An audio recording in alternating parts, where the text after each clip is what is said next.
మన రక్షకుడు మన ప్రభు అయిన యేసు నామంలో వచ్చిన సహోదరులందరికీ మరొకసారి నాకు వందనం తెలుసుకుంటున్నాను. అందరి వందనాలు. దేవుని యొక్క మహాకృపను బట్టి, ప్రేమను బట్టి తిరిగి మనం ఈ రీతిగా కలుసుకుని ఉన్నాం. అందుని బట్టి మరొకసారి మనం స్తుతులు చెల్లింపబోదులే ఉన్నాం దేవునికి. ఇవాళ నా పుట్టినరోజు. అందుని బట్టి మనం ఇవాళ పుట్టినరోజు సంబంధించిన కొన్ని అంశాలు ధ్యానిద్దాం. కరెక్ట్గా దేవుని కృపను బట్టి మరి నా జీవితంలో 33 సంవత్సరాలు నిండిపోయి 34 అడుగు పెడుతున్నాను. అందుబట్టి మరొకసారి నేను దేవునికి కృతజ్ఞతలు చెల్లించుకొని మనం ఈ వారం ఎలాగో ఆదివారం కాబట్టి పుట్టినరోజు సంబంధించి దాని గురించి ఒక వాక్య భాగం మనం ధ్యానించుకుందాం.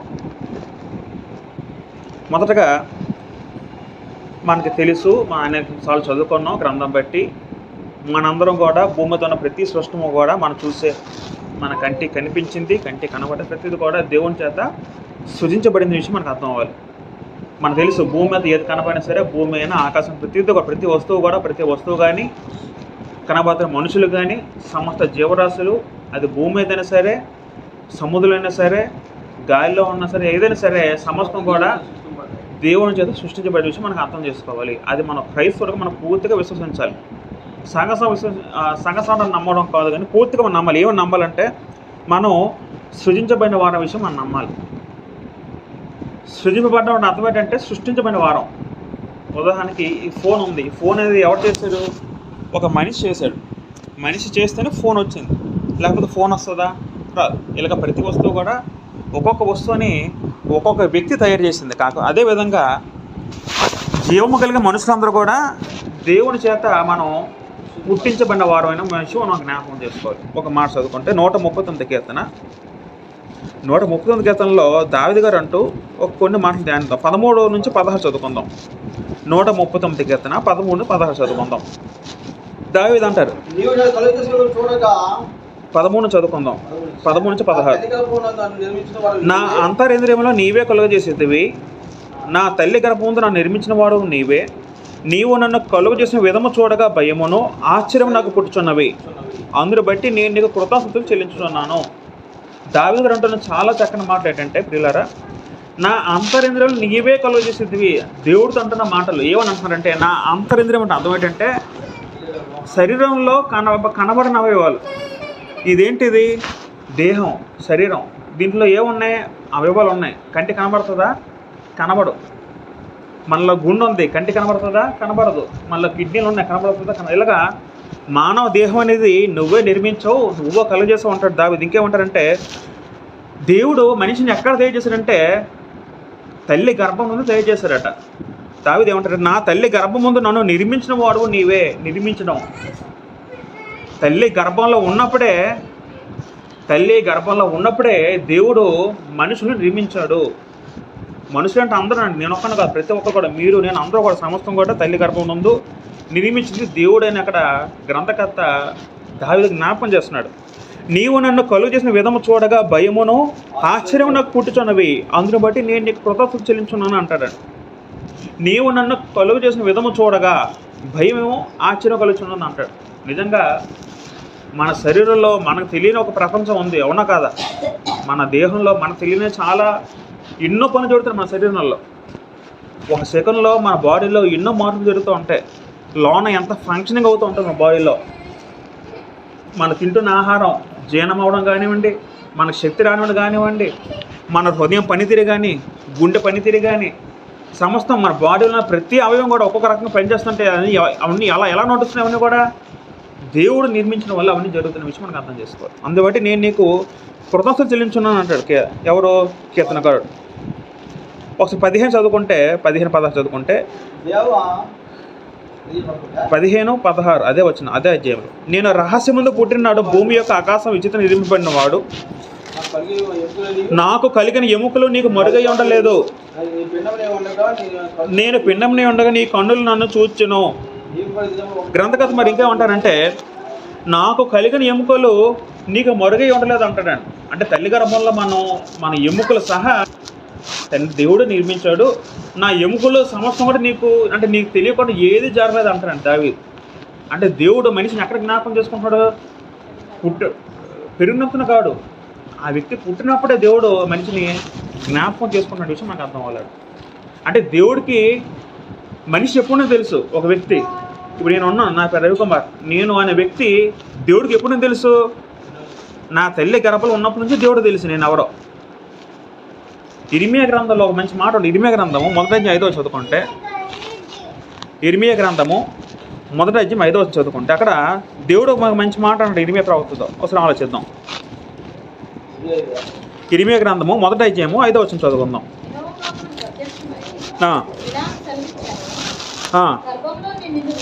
గర్భంలో నేను నిన్ను రూపింపక మునిపే నిన్ను ఎరిగి తిని, నీవు గర్భం నుండి బయలుపడక మునిపే నేను ప్రతిష్ఠించి తిని, జనములకు ప్రవక్తగా నిన్ను నియమించిందని అంటాడు. ఎవరితో అంటారంటే దేవుడు ఇర్మియా ప్రవక్తతో అంటున్నాడు. ఇశ్రాయేలు జనాంగానికి నువ్వు ప్రవక్తగా ఉండు అనే అంటే దేవుడు అలాంటి అంటున్న సందర్భంలో దేవుడు ఏమంటాడంటే గర్భంలో నేను రూపించక ముందే అంటాడండి దేవుడు. నేను గర్భంలో నిన్ను నిర్మించక ముందే, గర్భంలో నేను సృష్టించక ముందే నువ్వు నాకు తెలిసి అంటున్నారు. ఎవరు అంటున్నారు? దేవుడు అంటున్నారు. గర్భంలో పడక ముందే మన ఎవరో దేవుడు తెలుసు. చూసారు ఇక్కడ ఎంత మంచి మాట. గర్భంలో నేను రూపింపక మునిపి నేను ఎరిగి తిని నువ్వు నాకు తెలుసు అంటాడు దేవుడు. నీవు గర్భం నుండి బయలుపడక మునిపై నేను ప్రతిష్ఠించి అంటాడు.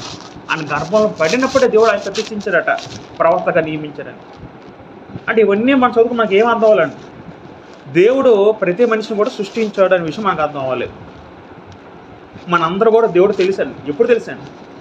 మనం తల్లి గర్భంలో ఉన్నప్పుడే, మనందరం కూడా తల్లి గర్భంలో ఉన్నప్పుడే దేవుడు మనల్ని అనుకుని సృష్టించాడండి. మనం యథావిధిగా ఏదో ఒక హడావిడిగా పుట్టిన వ్యక్తులు కాదు. మనందరం కూడా మనందరం దేవుని చిత్తం మేరకు, దేవుని కోరిక మేరకు, దేవుని తెలిసి మనందరం కూడా భూమి మీద జన్మించే విషయం మనకు అర్థం చేసుకోవాలి. జకర్యా గ్రంథము 12వ అధ్యాయము 1వ వచనం చదువుకుందాం. జకర్యా గ్రంథము 12వ అధ్యాయం 1వ వచనం చదువుకుంటే మరొక చక్కని మాట జకర్యా గ్రంథం మనం చదవగలం. జకర్యా గ్రంథము 12వ అధ్యాయం 1వ వచనం చదువుతాం.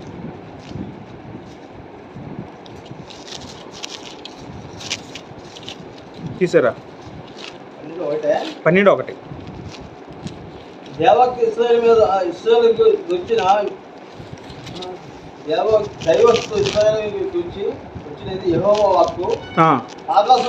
ఆకాశ మండలను విశాలపరిచి భూమికి పునాది వేసి మనుషుల అంతరంగంలో జీవాత్మ సృజించి యెహోవా సెలవిచ్చింది ఏమనగా, ఇక్కడ దేవుడిని గురించి చెప్తూ దేవుడు ఏ విధంగా ఉన్నాడని దేవుడి గురించి కొన్ని మాటలు ఏమని చెప్తారంటే భక్తుడు, ఆకాశ మండలం విశాలపరిచి భూమికి పునాది వేసి మనుషుల అంతరంగంలో జీవాత్మను సృజించు యెహోవా.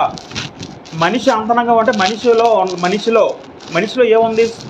జీవించే ఆత్మ ఉంది, జీవాత్మ అన్నారు దాన్ని. మనందరిలో ఆత్మ ఉంది. ఆత్మ పెట్టింది ఎవరు? ఇక్కడ దేవుడు, తండ్రిని దేవుడు అని గ్రంథం మనకి సెలవిస్తుంది. అంటే మనిషి ఉనికి భూమి మీద ఎప్పుడు స్టార్ట్ అయిందంటే తల్లి గర్భంలో స్టార్ట్ అయింది. ఒక మనిషి ఎప్పుడు ఉనికిలోకి వచ్చాడంటే దేవుడు ఎప్పుడైతే మన ఆత్మను దయచేసాడో మనిషికి, అప్పటి నుంచి మనిషి పుట్టుక భూమి మీద స్టార్ట్ అయ్యింది. ఇప్పుడు పుట్టక ముందు మనిషి ఎక్కడ ఉన్నాడు? మనిషి లేడు. దేవుడు తల్లి గర్భంలో తన ఆత్మని పెడితే మనిషి భూమి మీద పుట్టాడు. కానీ దేవుడికి పుట్టుకుందా? దేవుడికి పుట్టుకలేదు. మనిషికి పుట్టుకుంది కానీ దేవుడు కూడా పుట్టుకలేదు. ఎందుకంటే దేవుడు ఆయనకి చావు పుట్టుకలు లేవు. ఆయన ఆదియే ఉన్నవాడు, ఆయన ఎల్లప్పుడూ ఉండేవాడు. నేను ఉన్నవాడను అనువాడని అంటాడు దేవుడు. అలాగా తండ్రికి వర్తిస్తుంది, కుమారుడికి వర్తిస్తుంది, పరిశుద్ధాత్మకు వర్తిస్తుంది. ఆ ముగ్గురు నిత్యులు. కానీ మనుషులందరూ కూడా ఒకనొక సమయంలో దేవుని చేత నిర్మించబడిపోవడం అనే విషయం మనకు అర్థం చేసుకోవాలి. అంటే ప్రతి మనిషికి ఉనికి ఎప్పుడు స్టార్ట్ అవుతుందంటే తల్లి గర్భంలో దేవుడు తన ఆత్మను సృష్టించినప్పుడు మనిషి భూమి మీద తన ఉనికి ప్రస్థానాన్ని స్టార్ట్ అవుతున్న విషయం మనకు అర్థం చేసుకోవాలి. కీర్తన 119:73 చదువుకుంటే 119 కీర్తన 73 చదువుదాం. 119 కీర్తన 73 చదువుకుంటే, నీ చేతులను నిర్మించి నాకు రూపు ఏర్పరిచాను అని ఒక వచనం ఉంటుందండి. ఎంత చక్కని మాట. నీ చేతులను నిర్మించి నాకు రూపం ఏర్పరిచింది అంటే మనందరికీ రూపం ఇచ్చింది. ఇప్పుడు నేనున్నాను, నాకు ఈ రూపం ఇచ్చింది ఎవరు? దేవుడు ఇచ్చాడు గర్భంలో. నేను మా అమ్మ గర్భంలో ఉన్నప్పుడు నన్ను నిర్మించింది ఎవరు? దేవుడు. నేనే కాదు, అందరం కూడా. మీరు మీ తల్లి గర్భంలో ఉన్నప్పుడు కూడా మనం నిర్మించింది దేవుడే. రూపించాడట, నిర్మించాడట. అంటే ఎంత జాగ్రత్త నిర్మిస్తున్నాడో దేవుడు. మన ఎముకలు, మన అవయవాలు, మన అంతరింద్రియాలు మొత్తం సమస్తం కూడా దేవుడు నిర్మించాడు. అంటే మనందరం ఊరికే పుట్టలేదని, మనందరం కూడా దేవుని చిత్తం బట్టే పుట్టిన విషయం మనకు అర్థం చేసుకోవాలి. పుట్టిన తర్వాత దేవుడు వదిలేశాడా? దేవుడు గర్భంలో పెట్టాడు, గర్భం నుండి బయటికి రప్పించిన తర్వాత మనకి ఆహారం కూడా దేవుడు ఇచ్చాడు. ఇప్పుడు గాలి ఉంది, గాలి పీలుస్తుంది, గాలి లేదు మనం బ్రతకగలమా? గాలి పుట్టించింది ఎవరు? దేవుడే. నీరు ఉంది, నీరు తర్వాత మనం బ్రతకగలమా? నీరు పుట్టించింది ఎవరు? దేవుడే. ఆహారం సమస్తము దేవుడేనండి. ఇప్పుడు భూమి మీద ఉన్న గాలి కానీ, నీరు కానీ, ఆహారం కానీ ఇవన్నీ మనిషికి చాలా అవసరమైనవి బ్రతకడానికి. ఇవన్నీ కూడా నిర్మించింది ఎవరు? దేవుడు. ఒక మాట మనం చదువుకుంటే అపోస్తల కార్యములు 14:17 చదువుదాం ఒకసారి. అపోస్తల కార్యములు 14:17 చదువుకుంటే, ఆయన ఆకాశం నుండి మీకు వర్షమును ఫలవంతమైన ఋతువులను దయచేయచ్చు, ఆహారం అనుగ్రహించుచు, ఉల్లాసముతో మీ హృదయంలో నింపుచు, మేలుచేటి చేత తనను గూర్చి సాక్ష్యము లేకుండా చేయలేదనే బిగ్గరగా చెప్పిరి. పౌలు గారు ఏమంటారంటే ఇక్కడ, ఆయన అంటే దేవుడు ఆకాశం నుండి మీకు వర్షాన్ని ఫలవంత ఋతువులు దయచేయచ్చు, ఆహారం అనుగ్రహించచ్చు. ఆహారం ఇస్తుంది ఎవరు? ఆహారం ఇస్తుంది ఎవరండి భూమి మీద? దేవుడే. మేము పొలంలో విత్తనం నాటేవని మొలకలు వచ్చింది దాని అలాగనకూడదు. పొలంలో విత్తనం నాటితే విత్తనాన్ని పోషించింది ఎవరు? దేవుడు. ఆ విత్తనం అభివృద్ధి చెందించింది ఎవరు? దేవుడు. పంట వచ్చేలా చేసింది ఎవరు? దేవుడు. ఇప్పుడు మేము మొక్క నాటాం, జామ మొక్క పెద్ద అయింది, చెట్టు అయింది, దానికి పళ్ళు కాస్తున్నాయి, పళ్ళు పుట్టించింది ఎవరు? దేవుడు. అంటే కంటికి కనబడిన క్రియలు ఎవరిని కూడా ఒక క్రైస్తవులు మనకు ఎలాగ విశ్వసించాలంటే సమస్తం కూడా దేవుడే ఇస్తున్నాడు అనే విషయం అది మనం జ్ఞాపకం చేసుకోవాలి. దేవుడే దయచేస్తున్నాడు. మొత్తం ఆహారం కానీ, గాలి కానీ, ప్రతిదీ కూడా దేవుడు దయచేస్తున్న విషయం మనకు అర్థం చేసుకోవాలి. మరొక మాట చదువుకుంటే అపోస్తల కార్యములు 17:20 చదువుకుందాం. అపోస్తల కార్యం 17:20 చదువుకుంటే, ఆయన అందరికీ జీవమును ఊపిరిని సమస్తము దయచేవాడు కనుక తనకు ఏమీ కొదవనట్టు మనుషులు చేత సేవింపబడేవాడు కాడు. మరొక మాటలో పౌలు గారు ఏమంటారంటే, ఆయన అంటే ఎవరు? దేవుడు అందరికీ ఏం దయచేస్తున్నాడు? దేవుడు జీవం దయచేస్తున్నాడట, ఊపిరి దయచేస్తున్నాడట, సమస్తం దయచేవాడు దేవుడే. మనల్ని పుట్టించినవాడు దేవుడే, మనల్ని బయట రప్పించింది దేవుడే, మనల్ని తిండి పెట్టి పోషిస్తుంది దేవుడే, మనల్ని నడిపిస్తుంది దేవుడే. మనం ఎదుగుతున్నామంటే ఎదుగుదల కూడా దేవుడు ఉన్నాడండి. అంటే దేవుడు లేకుండా ఏది జరగదు భూమి మీద. దేవుడు లేకుండా ఏది జరగదండి. ఆ విషయం మనం ఎప్పుడు జ్ఞాపకం చేసుకోవాలి. అంటే అన్యులకి ఇవన్నీ తెలియవు. అన్యులకి ఏంటంటే వాళ్ళు కొంతమంది దేవుడు ఉన్నాడే ప్రేమలో ఉంటారు, కొంతమంది దేవుడు లేడే ప్రేమలో ఉంటారు. వాళ్ళు ఏదో ఆ జీవితానికి వెళ్ళిపోదు. కానీ ఒక క్రైస్తవులుగా మనం ఎప్పుడు ఎలా గమనించాలంటే, నేను పుట్టానంటే అది దేవుడి కృపను బట్టే నేను పుట్టాను, నేను ఉన్నానంటే అది దేవుడు నన్ను బ్రతికించాడు, దేవుడు నన్ను పోషిస్తున్నాడు, దేవుడు నాకు ఆహారం ఇస్తున్నాడు అన్నీ మనం ప్రతి విషయంలో జ్ఞాపకం చేసుకుని మనం మన జీవితం నడిపిస్తూ ఉండాలి. ప్రకటన గ్రంథము 4:11 చదువుకుంటే అక్కడ ప్రకటన గ్రంథం 4:11 ఆ 24 పెద్దలు సింహాసనం ఆశ్రయించిన వాడిని ఎదుట సాగిలపడి, యుగయుగములు జీవించున్న వానికి నమస్కారము చేయొచ్చు. ప్రభువా మా దేవా, నీవు సమస్తమును సృష్టించితివి, నీ చిత్తమును బట్టి అవి ఉండెను, దానిని బట్టి సృష్టించబడినో అని ఒక పదం ఉంటుందండి. పరలోకంలో 24 పెద్దలను పిలువబడుతున్న వారు దేవుని దగ్గర నిలబడి సాగిలపడి నమస్కారం చేస్తూ దేవుడు అంటున్న మాటలు ఏంటంటే, ప్రభువా నాయన మా దేవా, నీవు సమస్తము సృష్టించితివి. దాంట్లో నువ్వు సృష్టించే సృష్టిలో సమస్తము ఉన్నాయి. మనుషులు ఉన్నారు, జంతువులు ఉన్నాయి, పశుపక్షాదులు ఉన్నాయి, సమస్తము ఉన్నాయి. అయితే ఇక్కడ మరొక మాట ఏం చెప్పారంటే, నీ చిత్తము బట్టి అవి ఉండెను, దాన్ని బట్టి సృష్టించబడినావు. ఇప్పుడు మనుషులు కూడా సృష్టించబడ్డాం. మనందరం ఎందుకు సృష్టించబడ్డాం? కారణం ఉందా మనం సృష్టించబడ్డానికి? ఎందుకు పుట్టాం మనందరం కూడా? ఎందుకు పుట్టామంటే గ్రంథం ఏం చెప్తుందంటే, నీ చిత్తము బట్టియే పుట్టామట. అక్కడ పదం జాతక అంతరం చేసుకోవాలి మనం, చాలా ఇంపార్టెంట్. నీ చిత్తము బట్టి అవి ఉండెను, దాన్ని బట్టి సృష్టించబడినో. అంటే ఇప్పుడు నేను భూమి మీద నేను పుట్టాను. దేవుడు ఎందుకు నన్ను పుట్టించాడంటే, దేవుడికి నా ఎడలో ఒక చిత్తం ఉంది, దేవుడికి ఒక కోరిక ఉంది. ఆ కోరిక బట్టి నేను పుట్టానండి భూమి మీద. అర్థమైందా? నేనే కాదు, సమస్తంగా మనుషులందరూ కూడా, మీరు కానీ, మీ పిల్లలు కానీ, మీ అమ్మ నాన్న, మీ తాతలు, మీ మొత్తం మీ పూర్వీకులు సమస్తం అందరూ కూడా ఎవరి గురించి పుట్టారు? దేవుని చిత్తం బట్టి పుట్టారు. మనం ఊరికే పుట్టలేదు, ఊరికే కనబడలేదు భూమి మీదకి. దేవుడు ఊరికే రప్పించలేదు భూమి మీదకి. ఎందుకు రప్పించాడు భూమి మీదకి? ఆయనకు చిత్తం ఉంది, ఆయనకు సంకల్పం ఉంది. ఆ సంకల్పం మనం ఎరిగి బ్రతకడానికి భూమి మీద పుట్టాం. దేవుని సంకల్పం ఎరగపోతే మన జన్మే వ్యర్థం. మన భూమి మీద పుట్టినప్పుడు ఆ పుట్టుక విలువ ఎప్పుడు తెలుస్తుంది అంటే, దేవుని సంకల్పం ఎరిగిన వ్యక్తికే దేవుని చిత్తం తెలుస్తుంది. ఇప్పుడు దేవుడు మనిషిని పుట్టించి బయటికి రప్పించాడు గర్భం నుంచి. రప్పించిన తర్వాత ఆ వ్యక్తికి గాలినిచ్చాడు, ఆహారం ఇచ్చాడు, వర్షాన్ని ఇచ్చాడు, సమస్తం తెచ్చిన దేవుడు. మరి దేవుడికి ఆనందం ఉందా? మనిషి పట్ల దేవుడికి ఆనందం ఉందా? ఇప్పుడు ఒక వ్యక్తి ఒక ఇంట్లో పుట్టినప్పుడు ఆ కుటుంబం ఆనందపడుతుందా, బాధపడుతుందా? ఆనందపడుతుంది. మరి నేను పుట్టినప్పుడు ఆనందపడ్డారు, ఏమో పడతారు. ఎందుకు పడరు? ఎవరు పుట్టినా సరే ఒక కుటుంబంలో ఒక వ్యక్తి, ఒక ప్రాణం పుట్టిందంటే ఎంతో ఆనందం. ఆనందం కాదా? కుటుంబం అంతా ఆనందం. మరి దేవుడికి ఆనందం ఉంటుందా? మరి పుట్టినప్పుడు భూమి మీద పుట్టినప్పుడు ఉంటుంది, దేవుడు కూడా ఆనందిస్తాడు. కానీ తర్వాత దేవుడికి ఆనందం ఉంటుందా? ఉండదు. ఎందుకు ఉంటుంది అంటే, పుట్టిన వ్యక్తి దేవుడి పోలికలో పుడితే పుట్టినప్పుడు పసిపిల్లలు ఎలాగొంటారండి? పసిపిల్లలు మనం ఏముంటాం? దేవుడి పోలికలో ఉన్నాం అంటాం, అవునా కదా? నిజంగా దేవుడే అంటామండి. అంటే వాళ్ళ అమాయక చూపులు కానీ, వాళ్ళ యొక్క చేష్టలు కానీ, పసిపిల్లలు ఎలా ఉంటారు? పసిపిల్లలు దేవుడితో సమానం అంట. యేసు గారు ఏమంటారంటే, చిన్నపిల్లలను చూసి పల్లవరాజు వీడిదే అంటారండి. ఎవరు ఉద్దేశించి అంటారు? చిన్నపిల్లలు ఉద్దేశించి పల్లవరాజు వీడిదే అంటారు. అంటే పిల్లలందరూ కూడా, పసిపిల్లలందరూ కూడా దేవుని పోలికలు పుట్టినవారు. కానీ తర్వాత ఏమైందంటే, దేవుని పోలికలు పుట్టిన మనుషులందరూ కూడా ఏమైందంటే, అలా పెరుగుతూ ఎవరి పోలికలు మారిపోయారు? సాతాను పోలికలు మారిపోయారు. పుట్టిన పోలిక ఎవరి పోలిక? దేవుని పోలిక. పెరుగుతున్నప్పుడు ఏమైంది? అందరూ కూడా, మనుషులందరూ కూడా సాతాను పోలికలు మారిపోయారు. సాతాను స్వభావాన్ని ధరించారు. అందుకే దేవుడు ఎప్పుడు ఆనందించిన పిల్లరా, ఒక వ్యక్తి పుట్టినప్పుడు భూమి మీద అందరూ ఆనందిస్తారు. కాకపోతే దేవుడు మళ్ళీ ఎప్పుడు ఆనందిస్తారంటే, ఒక వ్యక్తి భూమి మీద పుట్టి పెద్దవాడై తిరిగి మళ్ళీ జన్మిస్తే అప్పుడు దేవుడు ఆనందిస్తారండి. తిరిగి మళ్ళీ పుట్టాలట. తిరిగి మళ్ళీ పుట్టడం ఏంటండి అంటే, మీరు రెండో జన్మ అనుకోవచ్చు. రెండో జన్మ కాదు, దాన్ని యేసుక్రీస్తు వారు క్రొత్త జన్మ అన్నారు. ఏమన్నారు? క్రొత్త జన్మ. క్రొత్త జన్మ పుట్టినప్పుడే మళ్ళీ రెండో వ్యక్తి, ఆ వ్యక్తి చూసి దేవుడు ఆనందిస్తారు తప్ప, మామూలుగా ఒక వ్యక్తి మనిషిలో పుట్టి పెరిగితే దేవుడు ఆనందించాడు. ఎందుకంటే దేవుడు తెలుసు, పుట్టిన ప్రతి ఒక్కరు కూడా పాపం చేస్తాడు. ఎందుకంటే మనుషులందరూ కూడా పాపం చేసి ఉన్నారు.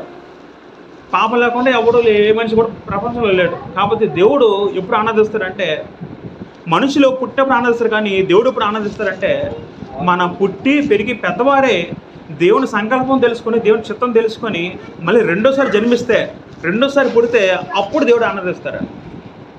దాన్నే క్రొత్త జన్మ అన్నారండి. క్రొత్త జన్మ పదం మనం యోహాను సువార్త 3వ అధ్యాయము చదువుకుంటే ఒకసారి యోహాను సువార్తకి వెళ్దాం. యోహాను సువార్త 3వ అధ్యాయంకి వెళ్దాం. ఒకసారి 3వ అధ్యాయంలో మొదటి నుంచి చదువుదాం. ఒకసారి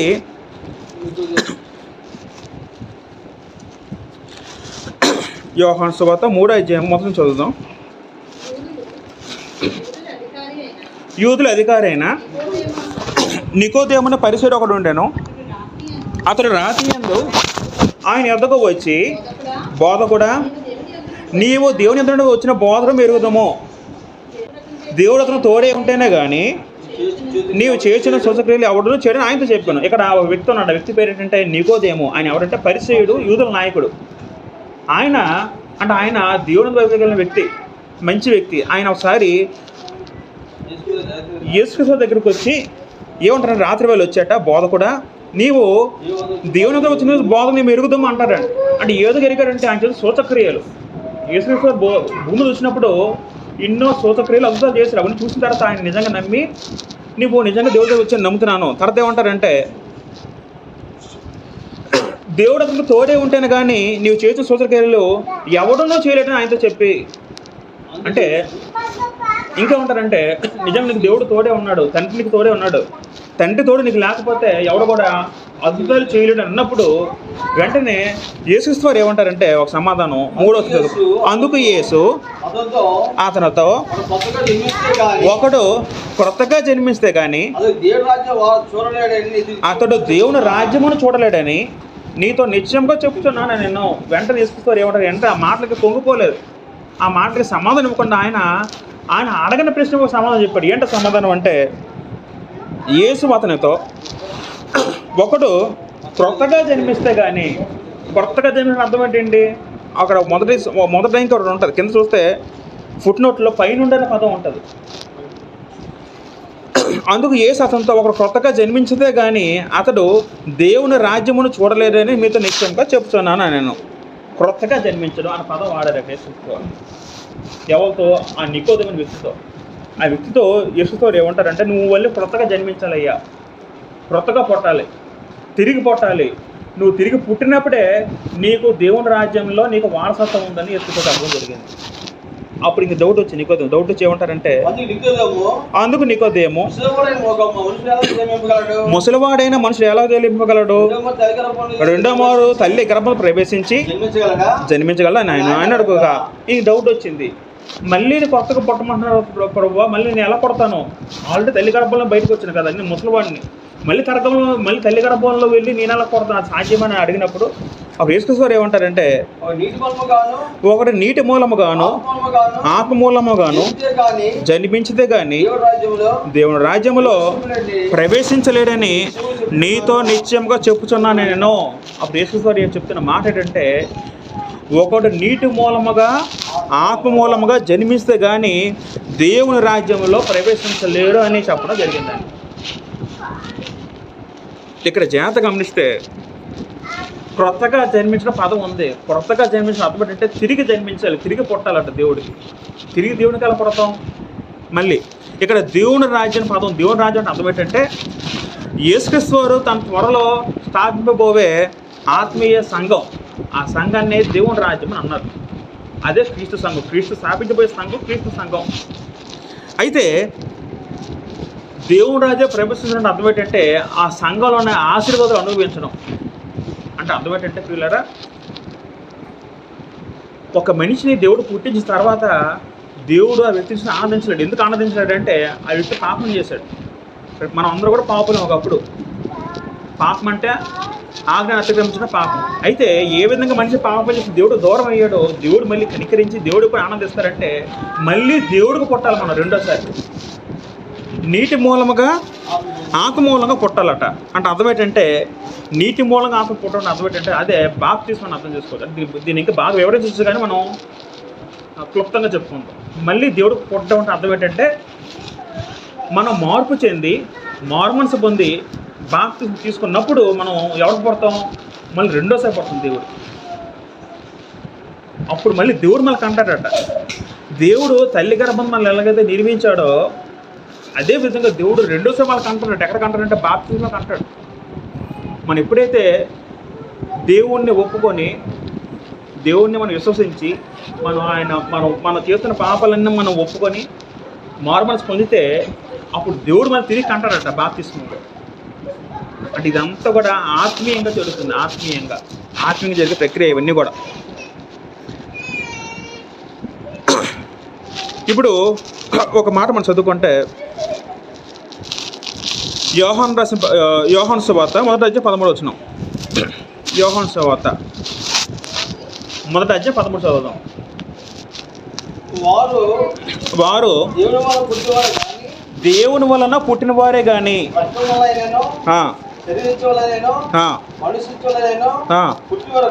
కారు.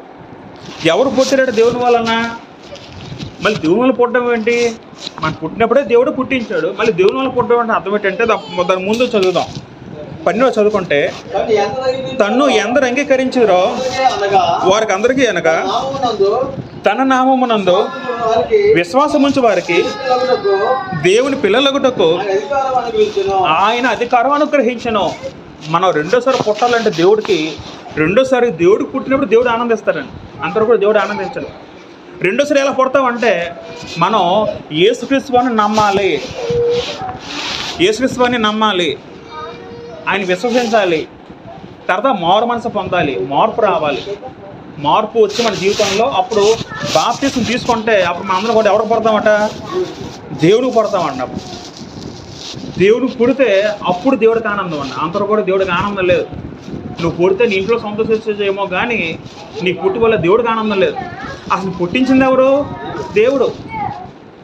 అక్కడ తల్లి కేవలం తల్లి ద్వారా సృష్టించదు తప్ప తల్లి కనలేదు దేవుని. తల్లి కనలేదు నన్ను పూర్తిగా నా మీద పూర్తి హక్కులు దేవుడిగా ఉంటాయండి. దేవుడు ఫస్ట్ కన్నాడు నన్ను పుట్టినప్పుడు. కాకపోతే తల్లి ద్వారా గర్భను బయట రేపింది తప్ప మొదటగా నన్ను కనీసం తండ్రి అనాలని, దేవుడు అనాలి. ఎందుకు అన్నాడంటే దేవుడు ఆయనకి చిత్తం ఉంది. ఏంటో చిత్తం?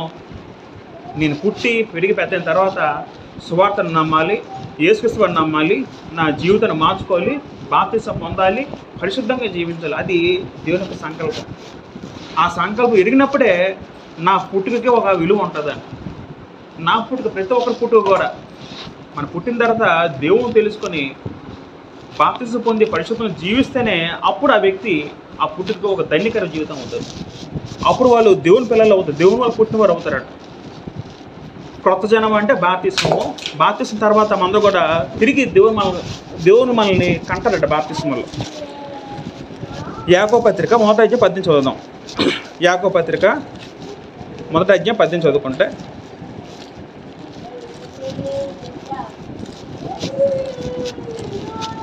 యాకోబు పత్రిక 1వ 18 చదివితే, ఆయన తాను సృష్టించిన వాటిలో మనం ప్రథమ ఫలంగా ఉండినట్లు సత్య వాక్యము వలన మనలను తన సంకల్పం ప్రకారము కనెను అంటారండి. దేవుడు మనల్ని కన్నాడట రెండోసారి ఎప్పుడు కన్నాడు? రెండోసారి మరి బాప్తిస్మలో కన్నాడు. రెండోసారి ఎక్కడ కన్నాడు? బాప్తిస్మలో కంటాడు తిరిగి మనల్ని. ఆ విధంగా మనం కనబడేలా మనం చెయ్యాలి. అలా మనం దేవుడికి మళ్ళీ పుట్టాలంటే మనం ఏం చేయాలంటే యేసుక్రీస్తుని విశ్వాసం ఉంచి బాప్తిసం పొందాలి. అది ఆజ్ఞ. అలా చేస్తే మనం రెండోసారి దేవుడు పుడతామండి. దాన్నే దేవుని మూలంగా పుట్టిన వాళ్ళు అవుతాం. 1 పేతురు పత్రిక 1వ అధ్యాయం 13 చదువుదాం. 1 పేతురు రాసిన పత్రిక 1వ అధ్యాయం 13 చదివితే ఇక్కడ 13 కాబట్టి మీరు మనసుతో నడవడం 25 చదువుదాం. 25 సారీ 1 పేతురు రాసిన పత్రిక 1వ అధ్యాయం 21.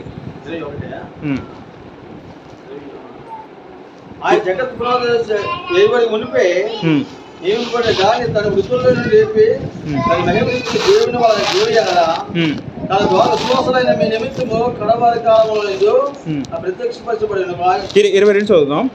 మీరు క్షయ బీజం నుండి కాక శాశ్వతముకు జీవము గల దేవుని వాక్య మూలముగా అక్షయ బీజం నుండి పుట్టినపోయిన వారు కనుక అంటారండి. క్షయ బీజము ఇక్కడ జాగ్రత్త గమనిస్తే, నేను పుట్టినప్పుడు నా తండ్రి బీజము తల్లి గర్భంలో ప్రవేశిస్తుంది. ఆ విధంగా నేను భూమి మీద పడతాను. కానీ దేవుడికి ఎలా పడతామంటే అక్షయ బీజం ఉన్నారు. అక్షయ బీజం అర్థం ఏంటంటే దేవుని వాక్యం అండి. అక్కడ శాశ్వతమైన జీవం గల దేవుని వాక్యం మూలముగా అక్షయ బీజము. బీజం అంటే అర్థం విత్తనం. దేవుని వాక్యాన్ని విత్తనంతో పోల్చారు. వాక్యం అంటే విత్తనం. అంటే రెండోసారి పుట్టినప్పుడు మనం ఎలా పుడతామంటే దేవుని వాక్యం మూలంగా పుడతామండి. అంటే అర్థం ఏంటంటే ఇప్పుడు మనందరూ ఎలా వస్తుందో దేవుడిని అంటే సువార్తను వినడం వల్ల. సువార్త అంటే అర్థం ఏంటి? సువార్త అంటే దేవుని వాక్యం. సువార్త అంటే దేవుని శక్తి. సువార్త అంటే దేవుని బీజం. అంటే అది అక్షయమైనది, శాశ్వతమైన ఆ శాశ్వతమైన దేవుని వాక్యం మూలంగా మనం రెండోసారి దేవునికి అంటామండి. అంటే మన దేవుని పుట్టినట్టు మనలో ఏముంటుందో వాక్యం ఉంటుందండి.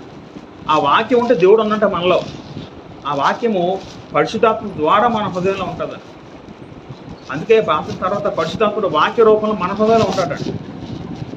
వీళ్ళందరినీ దేవుడు వల్ల పుట్టినవారు అంటాం మనం. ఇక్కడ జాగ్రత్త గమనిస్తే, జీవము గల దేవుని వాక్య మూలముగా అక్షయ బీజం నుండి పుట్టినబడిన వారు కనుక అంటారండి. అంటే క్రైస్తవ ఉద్దేశించి మనలో కూడా అక్షయ బీజం అంటే శాశ్వతమైన బీజం నుండి పుట్టాం.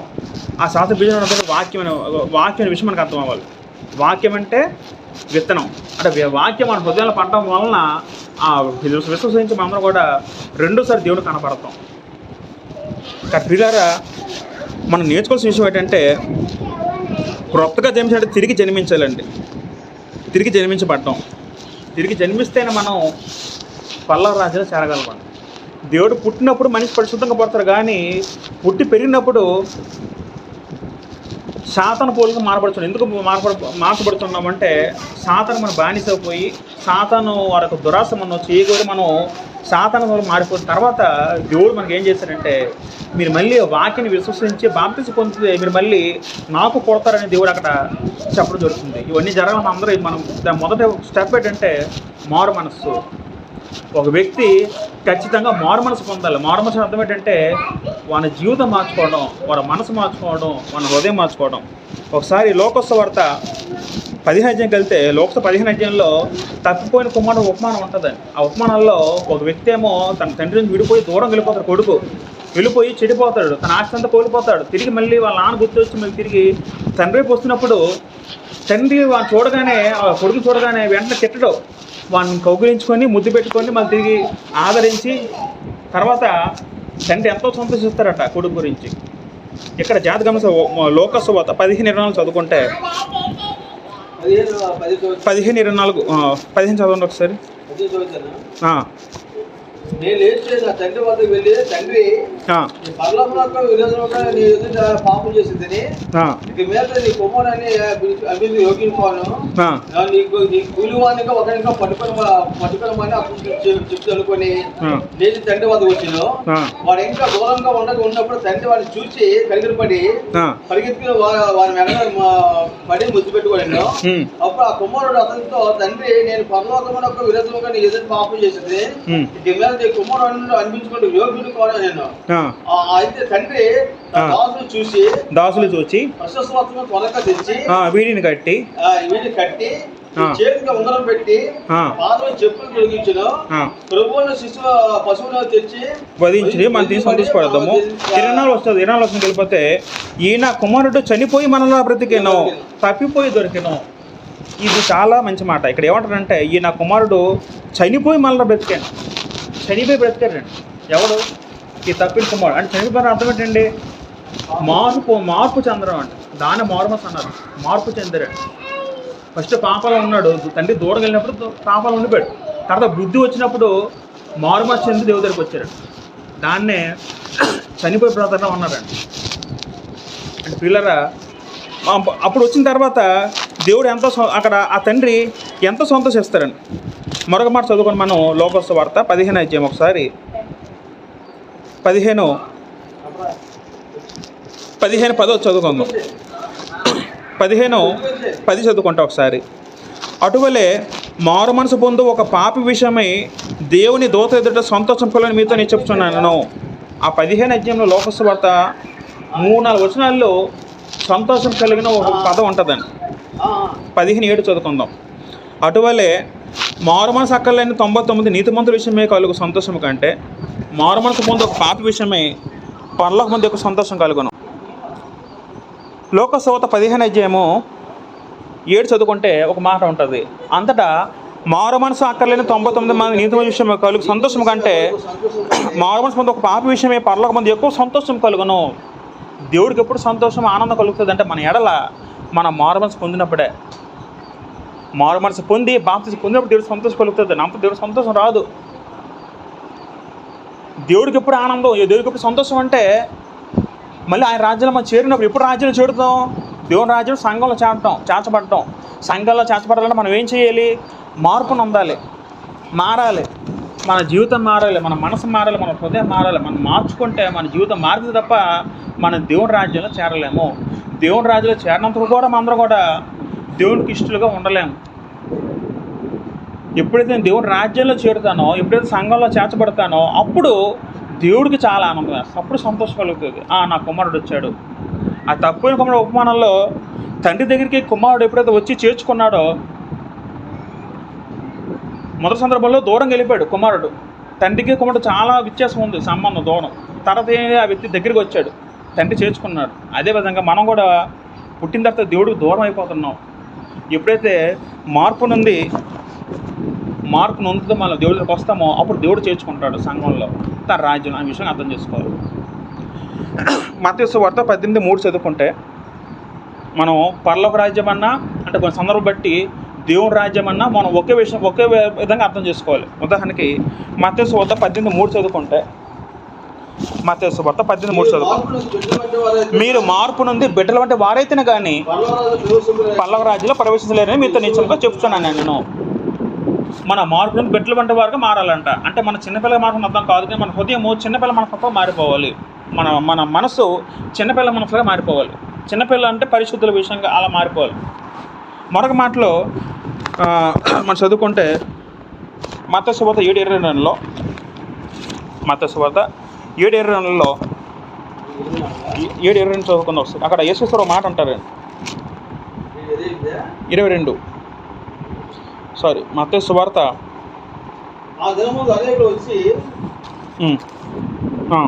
చూచి ప్రభువా నీవు నీ నామమున ప్రవేశించలేదా, నీ నామం దెయ్యం వెలగట్లేదా, నీ నామమున అనేకమైన అద్భుతాలు చేయలేదా అని అన్నప్పుడు 7:20 చదువుదాం. 21 ఇక్కడ ఏముంటుందంటే, ప్రభు నన్ను పిలిచేవాడు ప్రతి వాడును పరలోక రాజ్యంలో ప్రవేశించడు కానీ పరలోకమందున నా తండ్రి చిత్త ప్రకారం చేయవాడే ప్రవేశించను. ఇక్కడ సందర్భంలో యేసుక్రీస్తు ఏమన్నారు? నా తండ్రి చిత్త ప్రకారం చేయవాడే పరలోకంలో ప్రవేశిస్తాను అన్న యేసుక్రీస్తు వారు మరొక సందర్భంలో ఏమన్నారు? నీవు మార్పు ఉంది చిన్న బిడ్డలు వారైతే కానీ పరలోక రాజ్యం ప్రవేశించలేవు అన్నారు. మరొక సందర్భంలో ఏమన్నారు? దేవుని రాజ్యం గురించి నికోదేముతో నీవు క్రొత్తగా జన్మించాలన్నారు. అంటే ఈ 3 కలిపి చదువుకుంటే ఒక వ్యక్తి క్రొత్తగా జన్మించాలి, చిన్న బిడ్డలో మనస్తత్వం కలిగి ఉండాలి, మూడవదిగా దేవుని చిత్త ప్రకారం చేయాలి. ఈ 3 జరిగినప్పుడే మనం సంఘంలో ఉండగలుగుతాం, తర్వాత పరలోక రాజ్యం చేరగలుగుతాం. ఈ 3 జరిగించాలి. ఈ 3 జరిగించినప్పుడే అప్పుడు దేవుడికి ఆనందం అండి.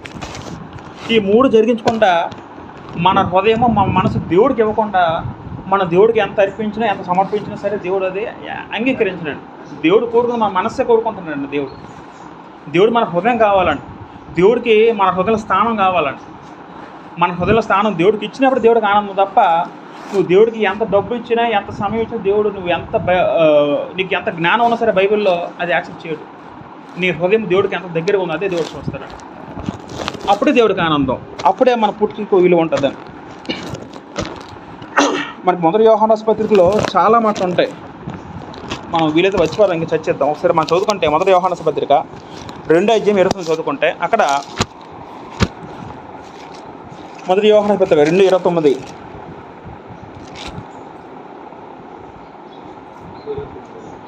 ఆయన నీతిమంతు మీరు ఎరిగి ఉన్నాడు, నీతి చేరి ప్రతివాడును ఆయన మూలంగా పుట్టి ఉన్నాడని ఎరుగుదురు. అక్కడ మొదటి యోహాను పత్రిక దాని పత్రికలో ఒక 7 మాటలు ఏ విధంగా ఉంటుంది, 7 సార్లు దేవుడి మూలంగా పుట్టిన అనే పదం ఉంటుందండి. ఉదాహరణకి 5:1 చదువుకుంటే యేసే క్రీస్తు ఉన్నాడని నమ్ము ప్రతివాడును దేవుని మూలంగా పుట్టి ఉన్నాడు, దేవుడి మూలంగా పుట్టి ఉన్నాడు. ఆ పదము 7 సార్లు ఉంటుంది మొదటి యోహాను పత్రికలో. మనం వీలైతే వచ్చేవాడు చర్చిద్దాం దాని గురించి. అంటే పిల్లరా, ఇంతలో మనం ఏది చదువుకున్నాం ఏం నేర్చుకున్నామంటే ప్రతి వ్యక్తి కూడా భూమి మీద ఉన్న ప్రతి మనిషి కూడా వాళ్ళని సృష్టించింది దేవుడి విషయాన్ని అర్థం చేసుకోవాలి. ఎక్కడ సృష్టించాడంటే తల్లి గర్భంలో దేవుడు మనం నిర్మించాడు. మనలో ఉన్న అవయవాలు, మన కళ్ళు, మన చెవులు సమస్తం కూడా దేవుడు నిర్మించాడు. నిర్మించిన దేవుడు మనం బయటకు వచ్చిన తర్వాత మనకు కావాల్సిన ఆహారం దయచేస్తున్నాడు, గాలిని దయచేస్తున్నాడు, నీటిని దయచేస్తున్నాడు. ఎంత దేవుడికి ఆనందం ఉందంటే ఆనందం లేదు. ఎందుకు లేదంటే ప్రతి మనిషి కూడా పాపం చేసి దేవుడికి దూరం అయిపోయాడు. మళ్ళీ దేవుడికి ఎప్పుడు ఆనందం కలుగుతుందంటే మనం మళ్ళీ దేవుని వైపు తిరిగి దేవుని దగ్గరికి వచ్చి మన మనసు మార్పు చెంది చిన్న బిడ్డలు మనస్తత్వం కలిగి మార్పు చెంది మన జీవితం మార్చుకొని బాప్తిస్మం పొంది తర్వాత పరిశుద్ధంగా జీవిస్తే అప్పుడు దేవుడు ఆనందిస్తారండి. అప్పుడు మన జీవితానికి ఒక మంచి ముగింపు ఉంటుంది. మనం దేవుని తెలుసుకుంటే మన జీవితం ముగించేస్తే ఆ జీవితం వ్యర్థం అయిపోద్ది. జీవితం ఎప్పుడు వ్యర్థంగా ముగించకూడదు. మన జీవితాన్ని ఎప్పుడు ఉపయోగకరంగా ముగించాలంటే దేవుని తెలుసుకున్నప్పుడు మన జీవితం లాభకరంగా ఉంటుందనే విషయం మనం నేర్చుకున్నాం. అది మన అందరి హృదయాల్లో మనం నెంబర్ వేసుకుందాం. ఇప్పటికైనా మనలో ఏమైనా లోపాలు పాపాలు ఉంటే మనం విడిచిపెట్టి దేవుని సన్నిధిలో మనం ఒప్పుకొని తిరిగి మారుమనసు పొందుతాం. మారుమనసు అనేది క్రైస్తవులు కాకముందు అవసరం, క్రైస్తవులు ఎంత కూడా మారుమనసు అవసరం అండి. మారుమనసు అనేది ఎప్పటికప్పుడు మనం మార్పు చెందుతూ మన హృదయాన్ని దేవుని సరి చేసుకుంటూ ఉండాలి. దేవుడు మాటను దీవించి మన హృదయాల్లో ఫలింపజేయను గాక. ఆమేన్. అందరూ వందనాలు.